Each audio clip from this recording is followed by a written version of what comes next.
Bhojpuri industry में social media पे एक विवाद बहुत ही ज़्यादा अभी तेज़ी से चल रही है, पवन सिंह, ज्योति सिंह और अक्षरा सिंह को लेकर के। नमस्कार दोस्तों, राधे राधे। आई होप आप सब लोग अच्छे होंगे, मस्त होंगे, स्वस्थ होंगे। अगर चैनल पर नए आए हैं तो चैनल सब्सक्राइब करके एक प्यारा सा लाइक में जरूर करें।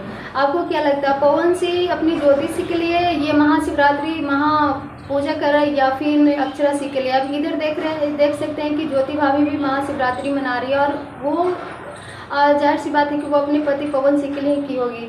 और इधर अभी देख सकते हैं अक्षरा सिंह के कल्लू जी बहुत ही ज़्यादा मजाक उड़ाते हुए स्टेज प्रोग्राम में बोल रहे कि आपके लिए कोई ना कोई तो ऐसा होगा जो आपके लिए महाशिवरात्रि कर रहे होंगे। यानी वो खुद टोन कसते हुए पावर स्टार पवन सिंह की तरफ ही इशारा, क्योंकि पवन सिंह और अक्षरा सिंह एक दूसरे से इतना ज़्यादा प्यार करते थे कि शायद वो अभी तक मूव ऑन नहीं कर पाए। पवन सिंह और अक्षरा सिंह दोनों एक दूसरे के साथ इंतजार में ही है, क्योंकि न तो पवन सिंह आगे बढ़ पा रहा है न ही अक्षरा सिंह। और अक्षरा सिंह अभी देख सकते हैं कुछ भी शादी नहीं किया और न ही पवन सिंह अभी ज्योति भाभी को एक्सेप्ट कर पा रहे हैं इतना विवाद होने के बाद भी।